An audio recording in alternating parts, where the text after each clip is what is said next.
Hello बच्चों, class 9 की lecture series में आपका स्वागत है। आज की इस वीडियो में हम एक नया चैप्टर स्टार्ट करेंगे जिसका नाम है रेखाएं और कोण। और इसके टोटल हम 3 पार्ट करने वाले हैं, जिसमें पहले पार्ट में हम इसका परिचय जानेंगे। परिचय का मतलब ये सारी चीज़ें जो आपको यहाँ पे दिख रही होंगी, इनके बारे में हम डिटेल से जानेंगे। उसके बाद दूसरे पार्ट में प्रश्नावली 6.1 और तीसरे पार्ट में प्रश्नावली 6.2 के क्वेश्चन स्टार्ट करेंगे। तो सबसे पहले स्टार्ट करते हैं इसके कॉन्सेप्ट से। तो इसमें सबसे पहले आता है रेखा। इसको इंग्लिश में लाइन बोला जाता है। अब देखो ये रेखा होती क्या है, पहले मैं डेफिनेशन आपको बता देता हूँ। देखो रेखा एक आयामी होती है। सबसे पहले तो एक आयामी मतलब वन डायमेंशन, जिसकी केवल एक ही विमा होती है, जो दोनों दिशाओं में असीमित रूप से फैली हुई होती है। यानी किसी रेखा की केवल लंबाई होती है, चौड़ाई और ऊंचाई नहीं। मतलब जो रेखा होगी उसकी न तो चौड़ाई होती है न ही ऊंचाई होती है, और इसका कोई अंत बिंदु भी नहीं होता है। कहने का मतलब ये है कि अगर मैं यहाँ पे कोई लाइन बनाऊँ इस प्रकार से, तो इसकी देखो केवल लंबाई होगी जो कि आपको दिख रही होगी, इसकी ना तो चौड़ाई होगी और ना ऊंचाई होगी। पहली चीज़ तो ये ध्यान रखनी है। उसके बाद इसका सबसे इम्पॉर्टेंट पॉइंट ये होता है कि इसका कोई अंत बिंदु नहीं होता है। अंत बिंदु नहीं होने का मतलब ये है, यहाँ पे देखो आप एरो देख रहे होंगे, तो इसको और आगे बढ़ाया जा सकता है और इसको आप कितना भी आगे तक बढ़ा सकते हो। वैसे यहाँ पे आपको एरो दिख रहा है, तो इसको और आगे जितना चाहो उतना बढ़ा सकते हैं। रेखा के बारे में आपको सारी चीज़ें क्लियर हो गई होंगी। उसके बाद अगला आता है रेखाखंड। जैसे इसके नाम ही से पता लग रहा होगा, रेखा मतलब ये वाली, और खंड मतलब उसका एक छोटा सा टुकड़ा लेना है। तो अगर मैं ये पूरी वाली रेखा का एक छोटा सा टुकड़ा ले लूँ यहाँ से यहाँ तक, तो इसको हम रेखा खंड कह सकते हैं। अब इसकी डेफिनेशन कैसे लिखेंगे, तो देखो यहाँ पे दिया है कि रेखा के जिस भाग के 2 अंत बिंदु हों उसे रेखाखंड कहेंगे। देखो इसमें क्या होना चाहिए, 2 अंत बिंदु होने चाहिए। कहने का मतलब ये है कि अगर मैं इस प्रकार से कोई रेखाखंड बनाऊं, तो जैसे मैंने यहाँ पे बताया था ना कि एरो का मतलब होता है इसको हम और आगे तक बढ़ा सकते हैं, वैसे ही यहाँ पे एरो का मतलब इसको और आगे बढ़ाया जा सकता है। बट रेखाखंड में क्या होता है, एरो नहीं लगा होता है, मतलब जहाँ तक वो दिया होगा उससे आगे हम उसको नहीं बढ़ा सकते हैं। इसीलिए हमने क्या कर दिया, इस रेखा के छोटे से टुकड़े कर दिया। अब देखो यहाँ से काट दिया, यहाँ से काट दिया, उसके बाद आगे हम बढ़ा ही नहीं सकते हैं, तो इसका मतलब वो हमारा रेखाखंड हो जाएगा। ये वाली चीज़ भी क्लियर होगी। अगला आता है किरण। अब देखो इसकी डेफिनेशन पहले देख लो। तो रेखा के जिस भाग का केवल एक अंत बिंदु होता है उसे किरण कहते हैं। तो एक अंत बिंदु होने का मतलब क्या है कि अगर मैं किरण यहाँ पे इस प्रकार से बनाता हूँ, तो देखो मैंने अभी आपको बताया ना कि एरो का मतलब इसको और आगे तक बढ़ा सकते हैं। तो इसमें एक ऐसा पॉइंट होता है जिसको हम आगे नहीं बढ़ा सकते हैं, एक ऐसा पॉइंट होता है जिसको हम आगे बढ़ा सकते हैं। अब इसका सिंपल सा एग्जांपल ये देख सकते हैं, जैसे हम कहते हैं सूर्य की किरण है, तो सूर्य एक जगह पर ऐसे स्थिर होता है और इसकी किरणें चारों ओर ऐसे फैली रहती हैं।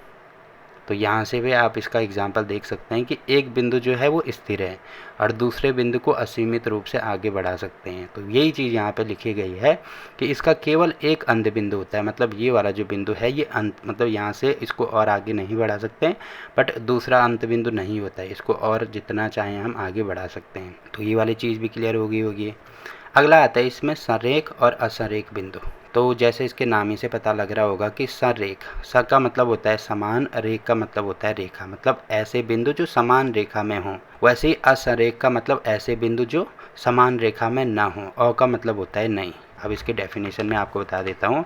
देखो यहाँ पे लिखा है कि एक ही रेखा पर स्थित बिंदुओं को संरेख, वही चीज़ मैंने आपको बताई, और आगे दिया है कि रेखा से अलग बिंदुओं को असंरेख बिंदु कहते हैं। जैसे एग्जाम्पल के लिए यहाँ पे मैंने 3 पॉइंट ले लिए, पहला बिंदु ये है, दूसरा ये है, तीसरा ये है। अब मैं अगर इन तीनों बिंदुओं को आपस में मिलाता हूँ तो यहाँ पे एक सीधी रेखा बन रही है, तो हम कह सकते हैं कि ये तीनों बिंदु एक संरेख बिंदु होंगे। अब इसमें 3 बिंदु लेना आवश्यक है, कम से कम 3 पॉइंट होने ही चाहिए। जैसे एग्जाम्पल के लिए अगर मैं केवल 2 ही बिंदु लेता हूँ, तो यहाँ से आपको दिख रहा होगा ये तो हमेशा संरेख होंगे ही, क्योंकि अगर मैं यहाँ से ऐसे लाइन ड्रॉ करूँ तो यहाँ से लेकर यहाँ तक तो जाएगी।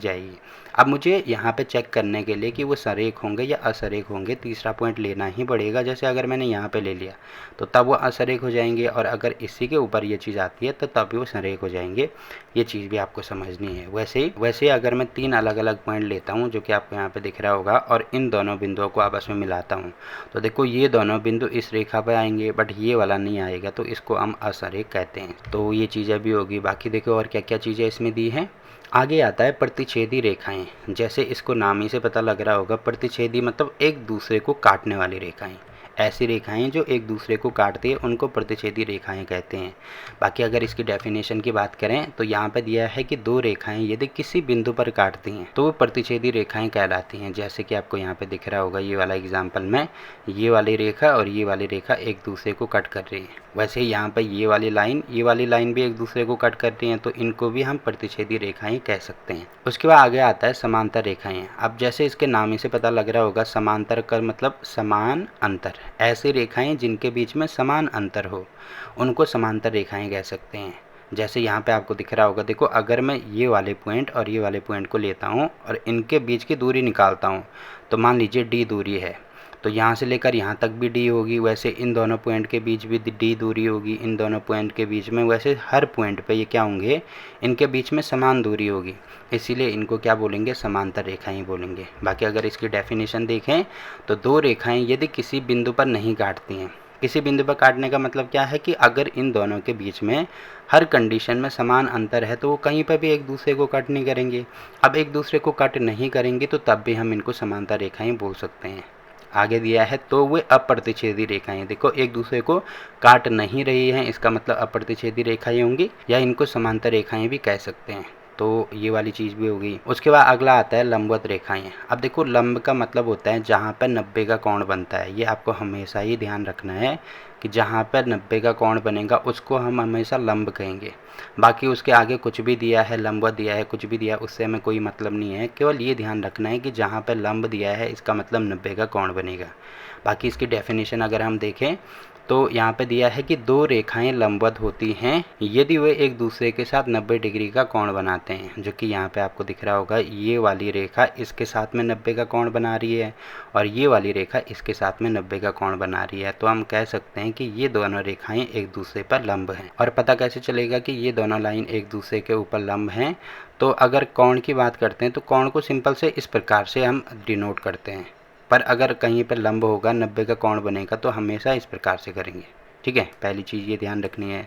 दूसरा, इसका प्रतीक आपको ध्यान रखना है कि कहीं पे अगर इस प्रकार का साइन भी दिया है तो इसका मतलब देखो एक रेखा ये है, एक रेखा ये है, तो ये 90 पे काट रही है। तो अगर कहीं पे खाली ऐसा साइन दिया है, ऐसा नहीं दिया है कि 90 का कोण बना रही है, ये वाला साइन दिया है, तो इसका मतलब भी हम समझ जाएंगे कि वो दोनों रेखाएँ एक दूसरे को ऊपर लंब है। ठीक, उसके बाद देखो और क्या क्या चीज़ें इसमें दी हैं। आगे आता है तिर्यक रेखा, जिसको हम ट्रांसवर्सल लाइन कहते हैं।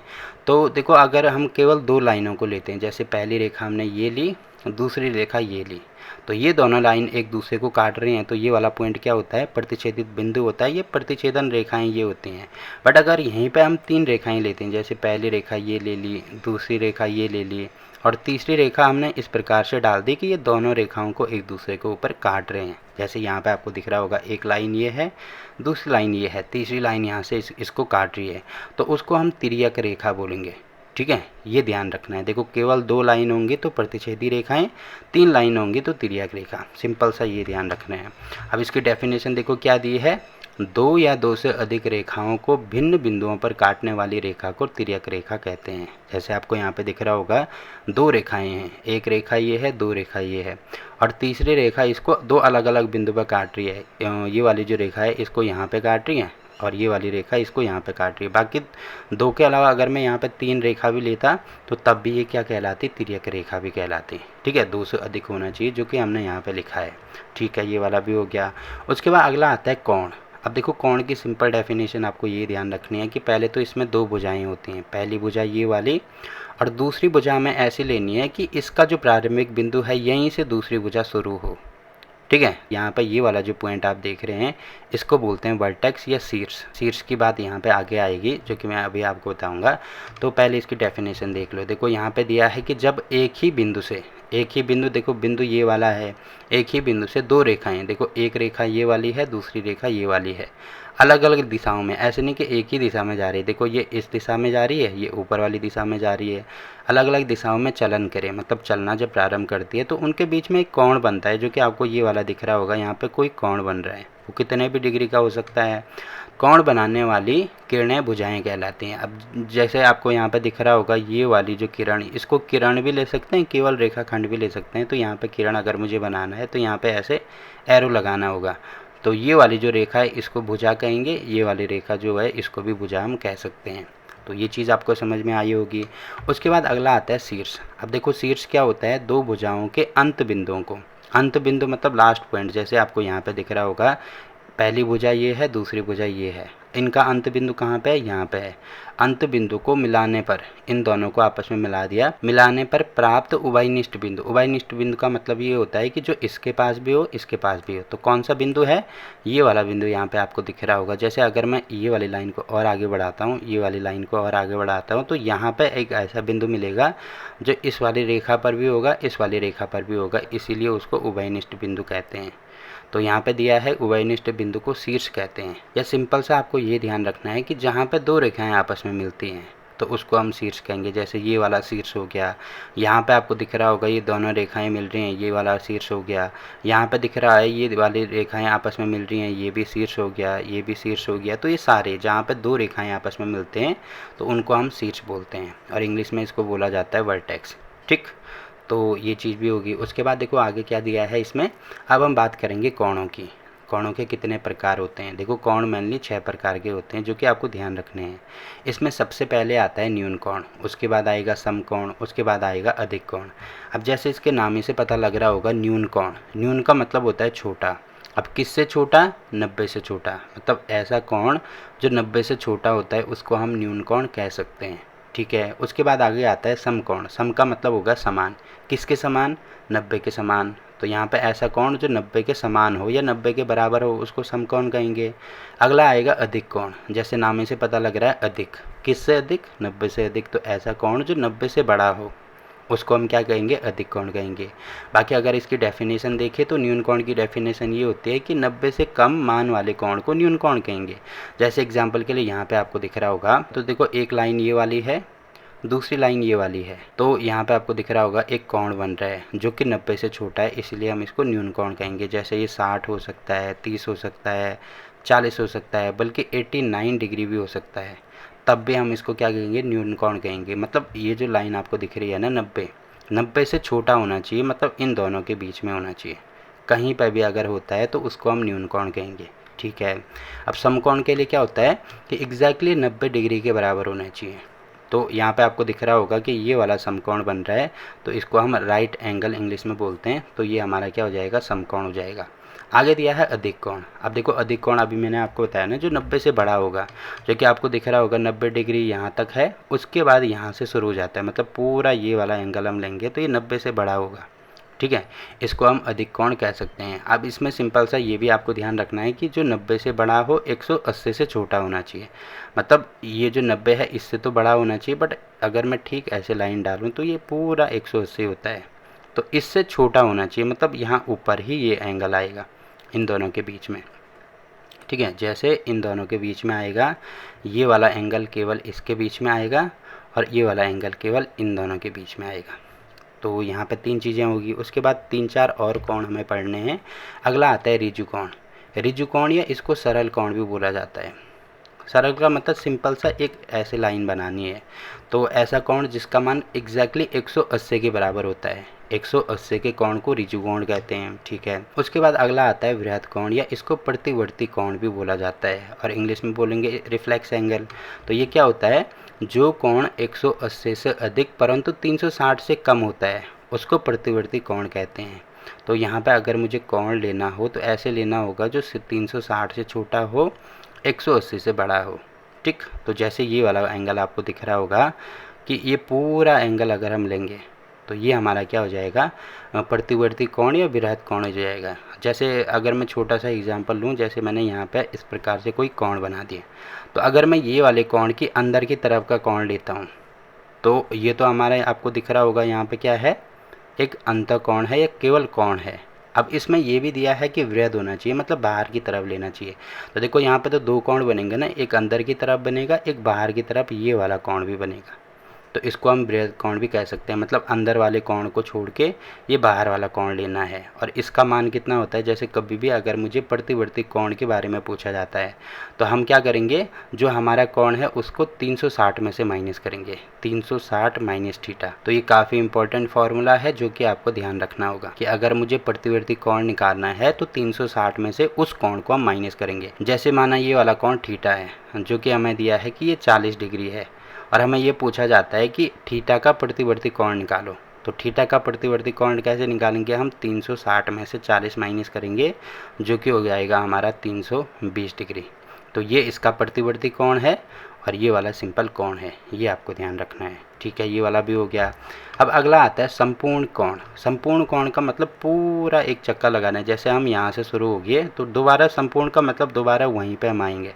तो ये पूरा जब एक चक्कर लगता है तो वो 360 डिग्री के बराबर होता है। तो हम कह सकते हैं कि एक संपूर्ण कोण 360 डिग्री के बराबर होता है। ठीक है, अब लास्ट आता है इसमें शून्य कोण। शून्य कोण और संपूर्ण कोण दोनों बराबर ही होते हैं, क्योंकि अब जैसे अगर मान लीजिए मैं यहाँ पे इस प्रकार से एक लाइन ये डालता हूँ, एक लाइन ये वाली डालता हूँ। अब मुझे अगर यहाँ से जीरो कोण निकालना है तो इस वाली लाइन को धीरे धीरे करके हमें ऐसे इसके पास लाना होगा। एक टाइम यहाँ पे आएगी ये लाइन, एक टाइम ऐसा होगा जब ये लाइन एक दूसरे के ऊपर आएगी। अब देखो, एक दूसरे के ऊपर आने का मतलब यहाँ पे ना तो हम ऐसे ऊपर जा रहे हैं ना नीचे जा रहे हैं, मतलब 0 डिग्री है। तो 0 डिग्री कहो या संपूर्ण कोण कहो, बात एक ही है ना। अब घूम के यहाँ से देखो, अगर मैं 360 की बात करता हूँ तो घूम के हम इसी लाइन के ऊपर आएंगे वापस। और 0 डिग्री में भी क्या होता है कि ये जो लाइन है ये इसी लाइन के ऊपर होती है। तो इसका मतलब हम कह सकते हैं कि दोनों कोण आपस में क्या होंगे? बराबर होंगे। या ऐसे कह सकते हैं, यहाँ पे इसकी डेफिनेशन देखो क्या है, यदि कोण बनाने वाली दो किरणों के बीच का झुकाव शून्य हो। अब देखो कोण कैसे बनता है? दो रेखाएं, पहली रेखा ये होती है, दूसरी रेखा ये होती है। अब इन दोनों रेखाओं को एक दूसरे के ऊपर लेके आओ एक कंडीशन में, तो यहाँ पे क्या हो जाएगा? 0 डिग्री का एंगल बनेगा। ठीक है, वही चीज़ यहाँ पे लिखी गई है कि शून्य हो तो ऐसे कोण को शून्य कोण कहते हैं। तो कोणों के हमने 7 प्रकार पढ़े, पर ये दोनों कोण बराबर होते हैं, इसलिए हम कह सकते हैं कि कोणों के 6 प्रकार होते हैं।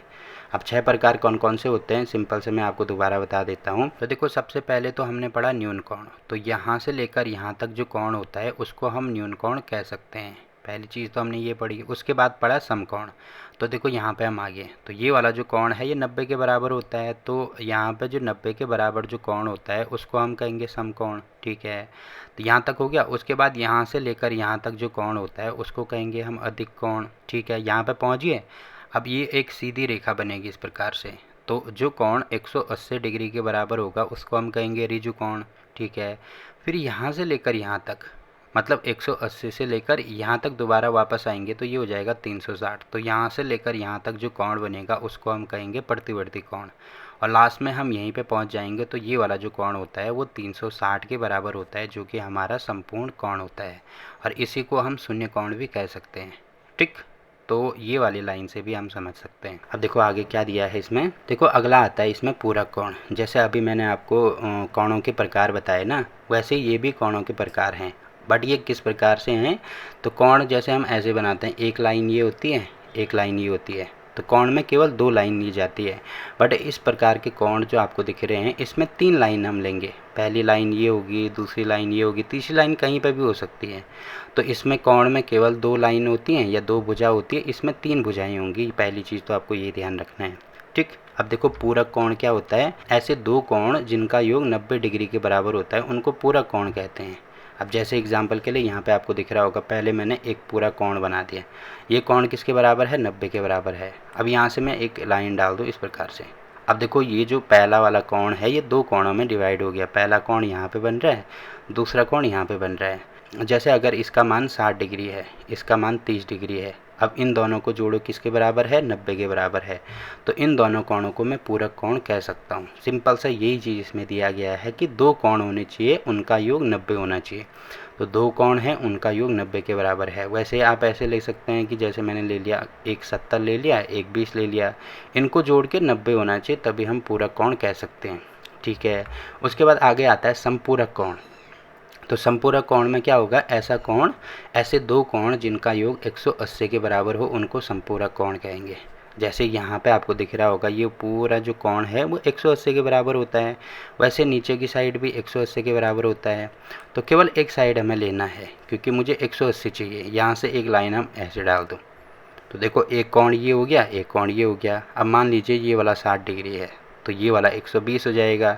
अब इन दोनों को जोड़ेंगे तो ये 180 के बराबर होंगे। तो ये क्या हो जाएंगे? हमारे संपूरक कोण होंगे। और यहाँ पे भी आपको दिख रहा होगा 3 लाइन बन रही है। एक लाइन ये, 2, 3। यहाँ पे भी कितनी लाइन बन रही थी? 1, 2, 3, 3 लाइन बन रही थी। ठीक है।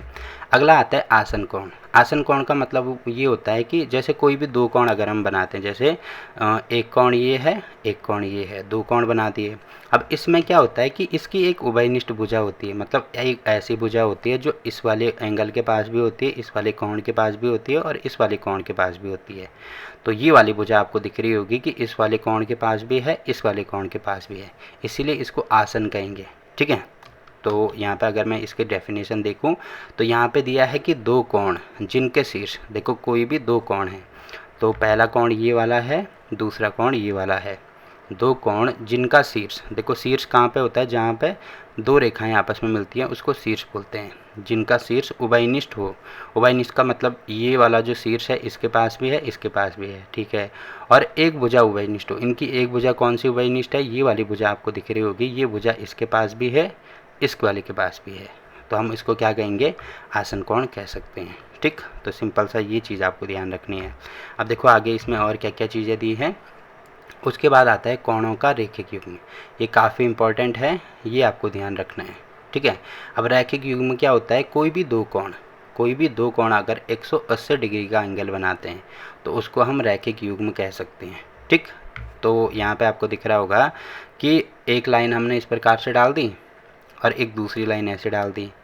अब देखो ये वाला कोण और ये वाला कोण, इनको पूरा मिलाएंगे तो किसके बराबर होगा, ये 180 डिग्री के बराबर होगा। तो हम कह सकते हैं कि ये क्या है, कोणों के रैखिक युग्म हैं। बाकी इसकी डेफिनेशन देखें तो देखो यहाँ पे क्या दिया है, रेखा के एक ही ओर बने दो कोण, रेखा के एक ही ओर। जैसे अगर मैं इस वाले एग्जाम्पल की बात करूँ तो यहाँ पे एक रेखा बना दो सबसे पहले तो पहली रेखा हमने ये वाली बना दी जो ए बी आपको दिख रहा होगा, और इसके क्या होना चाहिए, एक ही ओर मतलब या नीचे की साइड लो या ऊपर की साइड लो। तो अभी हमने ऊपर वाली साइड लिया है। एक ही ओर बने दो कोण, तो देखो दो कोण यहाँ पे बन दिए। जैसे अगर मैंने एक लाइन डाल दी तो पहला कोण ये वाला बन रहा है, दूसरा कोण ये वाला बन रहा है। एक ही ओर बने दो कोणों को कोणों का रैखिक युग्म कहते हैं। तो अगर मैं इन दोनों को जोड़ दूंगा तो एक जोड़ा बन जाएगा जिसको रैखिक युग्म हम कहेंगे। तो इनका योग हमेशा 180 डिग्री आता है, जो कि मैंने अभी आपको बताया। ठीक। तो काफ़ी इंपॉर्टेंट चीज़ है, पहली चीज़ तो ये ध्यान रखनी है। उसके बाद अगला आता है इसमें शीर्षाभिमुख। देखो जो तीन लाइनें वाले कोण है ना, कि एक लाइन, दो लाइन, तीन लाइन, वो यहाँ पे ख़त्म होते हैं। उसके बाद यहाँ से नया कॉन्सेप्ट शुरू होता है। तो यहाँ पे मैं आपको बता देता हूँ शीर्षाभिमुख कोण क्या होता है। अब शीर्षाभिमुख जैसे इसके नाम ही से पता लग रहा होगा, सबसे पहले है शीर्ष। तो शीर्ष मतलब जहाँ पे दो पॉइंट आपस में मिलते हैं, दो लाइनें आपस में मिलते हैं, एक पॉइंट बनता है, उसको शीर्ष बोलेंगे। विमुख का मतलब होता है उल्टा। तो जैसे अगर मैं यहाँ पे एक पॉइंट बन रहा है तो इसके शीर्ष देखो, जैसे अगर ये वाला कोण लेता हूँ मैं, तो इसके ठीक उल्टा कौन सा कोण है, ये वाला कोण है, इसके उल्टा ये वाला। तो शीर्षाभिमुख कोण की बात हो रही है। तो इस वाले कोण को अगर मैं लेता हूँ तो इसके उल्टा ये वाला कोण है, तो वो आपस में क्या होते हैं, हमेशा बराबर होते हैं। जैसे ये वाला कोण अगर 90 डिग्री है तो ये वाला कोण भी 90 के बराबर होगा। ये वाला कोण 80 है तो ये वाला कोण भी 80 होगा। तो काफ़ी इंपॉर्टेंट डेफिनेशन है जो कि आपको ध्यान रखनी होगी। वैसे ही आपको दिख रहा होगा यहाँ पे भी एक दूसरा ये वाला बन रहा है। ये वाला कितना है, y है। तो इसके शीर्ष के विमुख यानी पीछे की साइड कौन सा है, ये वाला है। तो ये वाला कोण और ये वाला कोण भी बराबर होता है। जैसे अगर ये 120 डिग्री के बराबर है तो ये भी 120 होगा। ठीक। पहली चीज़ ये ध्यान रखनी है। इसकी डेफिनेशन देखो क्या दिया है कि दो प्रतिच्छेदी रेखाओं, देखो पहली रेखा ये है, दूसरी रेखा ये है, एक दूसरे को प्रतिच्छेद कर रहे हैं, से बने सम्मुख कोण। सम्मुख कोण को देखो इंग्लिश में इसको अपोजिट एंगल बोला जाता है, हिंदी में इसको सम्मुख बोला जाता है। सम्मुख का मतलब होता है सामने, सामने को हो या पीछे को हो, बात एक ही है। ठीक है। तो देखो इसके अपोजिट एंगल जो होते हैं वो शीर्षाभिमुख कोण कहते हैं, जो कि मैंने आपको डेफिनेशन से भी बता दिया और बाकी नॉर्मली वैसे भी बता दिया। केवल ये ध्यान रखना है कि अगर दो रेखाएं काट रहे हैं तो इस वाले के ठीक पीछे वाला कोण बराबर होगा और इस वाले के ठीक पीछे वाला कोण बराबर होगा। सिंपल सा ये ध्यान रखनी है। ठीक है। और आगे दिया है शीर्षाभिमुख कोण सदैव बराबर होते हैं। जब भी शीर्षाभिमुख कोण होंगे वो आपस में बराबर होंगे, ये भी मैंने आपको बता दिया। अब देखो आगे और कौन कौन सी चीज़ें इसमें दी हैं। अब अगला आता है बाह्य कोण। तो जैसे इसके नाम ही से पता लग रहा है, बाह्य का मतलब होता है ऐसा कोण जो बाहर की तरफ होते हैं। अब देखो ये काफ़ी इंपॉर्टेंट फिगर है, यहाँ से आपको बहुत सारी चीज़ें क्लियर हो जाएंगी। सबसे पहले तो इसमें बाह्य कोण दिया है, तो ऐसे कोण जो बाहर की तरफ हैं। जैसे अगर मैं यहाँ पर खड़ा होता हूँ, ठीक, यहाँ पे मैं खड़ा हो गया, तो यहाँ से मैं जाना स्टार्ट करता हूँ तो मैं तो कहाँ जाऊँगा, बाहर की तरफ ही जाऊँगा। यहाँ पे खड़ा हो गया तो यहाँ से मैं बाहर जाऊँगा, वैसे ही यहाँ पर खड़ा हो गया तो यहाँ से मैं बाहर ही जाऊँगा, और यहाँ पर खड़ा हो गया तो यहाँ से मैं बाहर ही जाऊँगा। तो ये जो चारों कोण आपको दिख रहे हैं इनको हम बाह्य कोण कह सकते हैं, ठीक है, क्योंकि हम यहाँ से बाहर की तरफ जा रहे हैं। वैसे अंतःकोण क्या होंगे, अंत का मतलब होगा अंदर की तरफ। अब जैसे अगर मैं यहाँ पर खड़ा हो गया तो यहाँ से कहाँ जाऊँगा मैं, ठीक आगे चले गया तो आगे तो ये वाली लाइन है ना, इस लाइन को ऐसे आगे बढ़ा दो तो ये वाली लाइन यहाँ पर मिल रही है, तो इसका मतलब ये अंदर की तरफ हो गया। वैसे अगर मैं यहाँ पे खड़ा हो गया, यहाँ से आगे जाता हूँ तो मैं यहीं तक पहुँच पाऊँगा, तो ये भी अंदर हो गया। यहाँ पे खड़ा हो गया तो अगर मैं सीधे आगे जाता हूँ तो इस वाली लाइन को और आगे बढ़ा दूँ तो देखो अंदर ही हम जा रहे हैं, और यहाँ से भी अंदर ही जा रहे हैं, तो हम कह सकते हैं ये वाले कोण क्या होंगे, अंतःकोण होंगे। ठीक, तो पहले तो सिंपल दो चीज़ें आपको ध्यान रखनी है। अब इनकी डेफिनेशन मैं आपको बता देता हूँ। देखो इसमें दिया है कि जिस कोण के सम्मुख कोई भुजा न हो उसे बाह्य कोण कहते हैं। वही चीज़ तो मैंने आपको बताया कि इस कोण के सामने कोई भी भुजा नहीं है, वैसे ही इस कोण के आगे कोई भी भुजा नहीं है, इस कोण के आगे कोई भुजा नहीं है, इस वाले कोण के आगे कोई भुजा नहीं है, तो इसको हम क्या कह सकते हैं, बाह्य कोण कह सकते हैं। अब अंतःकोण की डेफिनेशन क्या होगी, दो रेखाओं के बीच बना कोण अंतःकोण कहलाता है। तो कोई भी दो रेखा, जैसे पहली रेखा ये वाली है, दूसरी रेखा ये वाली है, इनके बीच में कौन कौन से कोण बन रहे हैं, तो देखो एक वाला कोण ये बन रहा है, एक कोण ये बन रहा है, एक ये वाला, एक ये वाला है, तो ये सारे अंतःकोण होंगे। तो बाह्य कोण और अंतःकोण का कॉन्सेप्ट क्लियर हो गया होगा। उसके बाद अगला आता है संगत कोण। संगत का मतलब साथ, तो ऐसे कोण जो साथ में हों। अब साथ में कौन कौन से कोण हो सकते हैं यहाँ पे मैं आपको बता देता हूँ। जैसे एग्जांपल के लिए दो विद्यार्थी हैं, पहला विद्यार्थी ये है, दूसरा विद्यार्थी ये है, और वो अभी पॉइंट ए पे हैं, उनको पॉइंट बी तक जाना है, ठीक है।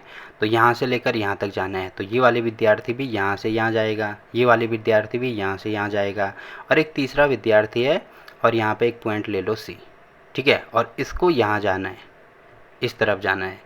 तो ये दोनों विद्यार्थी अगर इस तरफ जा रहे हैं तो इसका मतलब हम कहेंगे ना कि ये दोनों साथ में जा रहे हैं, ये दोनों साथ में जा रहे हैं, बट ये इस तरफ नहीं जा रहा है, ये तीसरा जो विद्यार्थी है उसको इस तरफ जाना है, तो हम कह सकते हैं कि ये वाला साथ में नहीं जा रहा है। सेम टू सेम यहाँ पे भी ऐसे ही होगा कि ऐसे कोण जो एक ही तरफ जा रहे हैं। अब देखो यहाँ पे कोण एक आपको दिख रहा होगा, जैसे मैं यहाँ पे खड़ा हो गया तो ये वाला कोण इस तरफ जा रहा है, वैसे ही सेम टू सेम यहाँ पे आपको दिख रहा होगा कोण 5, ये वाला कोण भी इस तरफ जा रहा है, तो ये दोनों संगत हो जाएंगे ना एक दूसरे के, ठीक है। वैसे जो कोण 2 आपको दिख रहा होगा ये इस तरफ जा रहा है, वैसे कोण 6 आपको दिख रहा होगा ये भी इस तरफ जा रहा है, तो ये भी एक दूसरे के संगत हो जाएंगे। अब देखो कोण 3 इस तरफ जा रहा है, कोण 8 भी इस तरफ जा रहा है, इसका मतलब ये भी संगत हो जाएंगे। वैसे ही कोण 4 इस तरफ जा रहा है और कोण 7 इस तरफ जा रहा है, तो ये भी आपस में संगत हो जाएंगे। बाकी अगर इसकी डेफिनेशन देखें तो देखो क्या दिया है कि यदि दो रेखाओं को एक तिर्यक रेखा प्रतिच्छेदित करती है, जो कि यहाँ पे आपको दिख रहा होगा, ये दो रेखाएं हैं, इसको एक तिर्यक रेखा प्रतिच्छेदित कर रही है, तो तिर्यक रेखा और दोनों रेखाओं पर दाईं या दाईं तरफ के ऊपर के कोण। अब देखो इस वाली रेखा और इस वाली रेखा के बाईं तरफ कौन से कोण बन रहे हैं, बाईं तरफ ये बन रहा है, यहाँ पे भी बाईं तरफ ये बन रहा है। वैसे ही दाईं तरफ कौन सा कोण बन रहा है, दाईं तरफ ये वाला कोण बन रहा है, और यहाँ पे भी देखो दाईं तरफ ये वाला कोण बन रहा है। दाईं तरफ के ऊपर के कोण संगत कोण होंगे। जैसे अभी मैंने आपको बताया ना कि ये वाला ऊपर की इस तरफ जा रहा है, ये भी इसी तरफ जा रहा है, इसका मतलब ये दोनों संगत होंगे। ये इस तरफ जा रहा है, ये इस तरफ जा रहा है, ये भी संगत कोण होंगे। और नीचे के कोण संगत होंगे, तो नीचे की तरफ ये वाले बन रहे हैं, तो ये इस तरफ जा रहा है, ये भी इस तरफ जा रहा है, ये भी संगत होंगे। ये भी इस तरफ जा रहा है, ये भी इस तरफ जा रहा है, ये भी संगत होंगे, ठीक है। अब आपको ये भी ध्यान रखना है कि संगत कोण हमेशा आपस में बराबर होते हैं। जैसे संगत कोण कौन से बताए, एक का अगर मैं संगत कोण निकालूं तो ये ऊपर की तरफ जा रहा है, तो ये भी ऊपर की तरफ जा रहा है, मतलब जो कोण 1 है वो बराबर होगा कोण 5 के। वैसे इसके संगत ये वाला बन रहा है, तो कोण 2 जो है वो बराबर होगा कोण 6 के, ठीक है। वैसे इसका ये वाला बन रहा है तो ये दोनों बराबर होंगे, वैसे इसका ये वाला बन रहा है, ये भी बराबर होंगे। पहले तो आपको ये ध्यान रखना है। बाकी अगर आपको ऐसे नहीं आ रहा समझ में तो एक काम कर दो, ये वाली जो लाइन है ना, इसको धीरे धीरे करके इसके ठीक ऊपर लेके जाओ, ठीक है, यहाँ तक लेके जाओ। तो एक काम करता हूँ मैं, यहाँ पर बना देता हूँ। देखो 2 लाइन ये वाली हैं, तीसरी लाइन यहाँ पर इसको कट कर रही है। अगर मैं इस वाली लाइन को इसके ऊपर ले जाऊँ इस प्रकार से, तो ठीक ऊपर बन रही है ना। अब आपको दिख रहा होगा ये वाला जो कोण है, यहाँ पे कोण है, कौन सा कोण है, 1। अब इसको मैं पूरा ऊपर लेके गया तो यहाँ पे कौन सा कोण आएगा, ये 5 ठीक इसके ऊपर आ जाएगा। तो इसका मतलब 1 और 5 हम कह सकते हैं दोनों आपस में बराबर होगा, और संगत कोण में यही चीज़ होती है। वैसे ही जो 2 है वो 6 के बराबर होगा, ठीक है, क्योंकि यहाँ पर अगर इसको ऊपर लेके गए तो ये तो इसको ऊपर ही आएगा ना, तो यहाँ पे 2 और 6 दोनों बराबर होंगे। और यहाँ पे क्या होगा, देखो नीचे की तरफ यहाँ पे 3 बन रहा है, यहाँ पे 8, इसको ऊपर लेके गया तो ये 8 ठीक इसके ऊपर आएगा, तो 3 और 8 बराबर हैं। वैसे ही देखो यहाँ पे 4 है, यहाँ पे 7 है, तो इसको यहाँ तक लेके आएंगे तो ये 4 और 7 बराबर होंगे, तो यहाँ पे हम 4 और 7 भी कह सकते हैं। तो ऐसे भी इनको समझ सकते हैं। ठीक, तो देखो संगत कोण भी हो गया। उसके बाद आगे क्या आता है, देखो आगे आता है एकांतर अंतःकोण। सबसे पहले तो हम समझते हैं ये एकांतर कोण होते क्या हैं। तो देखो जहाँ पे भी जेड बनता है, चाहे उल्टा जेड हो चाहे सूल्टा जेड हो, पर केवल जेड बनना चाहिए। जैसे एग्जांपल के लिए अगर मैं यहाँ पे आपको बताऊँ तो देखो कैसे जेड बन रहा है, ये वाला आपको दिख रहा होगा यहाँ से, और ऐसा ये पूरा जेड बन रहा है। ठीक है, ये जेड आपको दिख रहा होगा यहाँ पे, ये वाला जेड बन रहा है। अब जेड के जो कोने होते हैं, देखो यहाँ पे एक कोना ये वाला है, दूसरा कोना ये वाला है, तो ये एकांतर कोण होंगे। ये वाला कोण और ये वाला कोण दोनों आपस में क्या होंगे, एकांतर होंगे। पहली चीज़ तो ये ध्यान रखनी है। अब क्योंकि अंतर की बात हो रही है तो आपको दिख रहा होगा ये वाला कोण अंदर की तरफ है ना, ये वाला कोण भी अंदर की तरफ है, क्योंकि यहाँ से लेकर हम सामने भुजा की तरफ जाएंगे और यहाँ से भी हम सामने भुजा की तरफ जाएंगे, तो अंदर की तरफ बन रही है, इसको हम कहेंगे एकांतर अंतःकोण। ठीक है, वैसे ही अगर मैं यहाँ पे देखो जेड बन रहा है, अगर इस रेखा को मैं थोड़ा सा ऐसे आगे बढ़ाऊँ, इस रेखा को भी थोड़ा सा ऐसे आगे बढ़ाऊँ, तो यहाँ पे आपको दिखेगा एक कोण ये वाला भी बन रहा है, जेड के साथ ही बन रहा है ना, जेड के साथ यहाँ पे बन रहा है। और यहाँ पे कहाँ पे बन रहा है, ये वाला बन रहा है।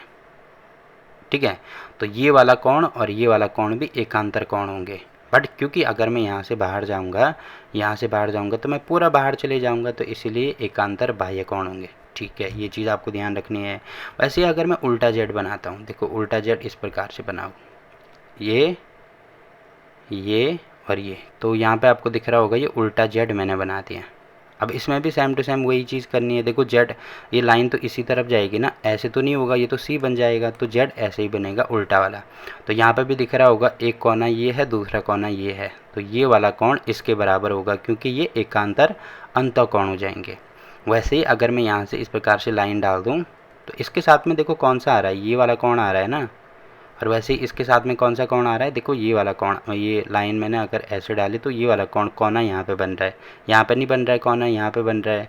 तो ये वाला कोण और ये वाला कोण भी आपस में क्या होंगे, एकांतर होंगे, क्योंकि बाहर की तरफ है तो ये एकांतर बाह्य कोण हो जाएंगे। तो यहाँ पे देखो दो चीज़ें ध्यान रखनी, बाकी इसकी डेफिनेशन क्या है, तिर्यक रेखा के दाईं बाईं ओर के अंतःकोण एकांतर कोण होते हैं। देखो तिर्यक रेखा के एक तो दाईं की तरफ लेना है, एक बाईं तरफ लेना है। तिर्यक रेखा ये वाली है, इसकी दाईं तरफ वाला कोण कौन सा होगा, जैसे दाईं तरफ वाला कोण अंदर की तरफ वाला, क्योंकि अभी अंतःकोण की बात हो रही है ना, तो दाईं तरफ अंदर की तरफ ये वाला कोण बन रहा है।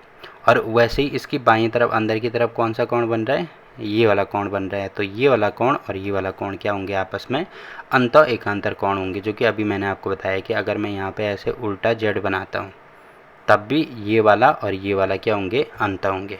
ठीक है, वैसे ही बाह्य की अगर डेफिनेशन देखी तो यहाँ पे दिया है तिर्यक रेखा के दाईं बाईं ओर बाह्य कोण। तो वही चीज़ मैंने बनाई कि अगर मैं यहाँ से इस प्रकार से जेड बनाता हूँ तो यहाँ पे आपको दिखेगा ये वाली जो लाइन है, इसको ये जेड वाली लाइन को आगे बढ़ाना है। ठीक है, तो बाहर की तरफ देखो यहाँ पे एक कोण यहाँ बन रहा है, तो एक कोण यहाँ पे बनेगा, वैसे एक कोण यहाँ बन रहा है, एक कोण यहाँ पे बनेगा, तो ये वाला कोण इसके दाईं तरफ, देखो इसके दाईं तरफ ये वाला कोण बन रहा है, इसके बाईं तरफ ये वाला कोण बनेगा। बाईं ओर के बाह्य कोण बाहर की तरफ बन रहे हैं, एकांतर बाह्य कोण होंगे, जो कि अभी मैंने आपको बताया। तो इतनी सारी चीज़ें इसमें क्लियर होगी। तो देखो इसी कॉन्सेप्ट के साथ यहाँ पे रेखाएं और कोण का जो परिचय वाली वीडियो होती है वो यहाँ पे समाप्त होती है। बाकी इसमें कुछ भी चीज़ें फ़िलहाल छूटी नहीं है, कोई चीज़ अगर छूट भी जाती है तो आप कमेंट करके पूछ सकते हैं, तो उनको जो प्रश्नावली के क्वेश्चन हम करेंगे तो वहाँ पे मैं आपको समझा दूँगा। बाकी इसकी प्रश्नावली 6.1 और 6.2 हम पहले पार्ट में 6.1 करेंगे, दूसरे पार्ट में 6.2 करेंगे, जो कि आपको लिंक नीचे डिस्क्रिप्शन में मिल जाएगा, तो वहाँ पे जाके आप देख सकते हैं। तो फिलहाल के लिए इस वीडियो में इतना ही। वीडियो अच्छा लगा तो वीडियो को लाइक कीजिए, शेयर कीजिए अपने दोस्तों के साथ, और चैनल को सब्सक्राइब करना ना भूलें। तो मिलते हैं आपसे एक और नई वीडियो में, तब तक के लिए बाय बाय।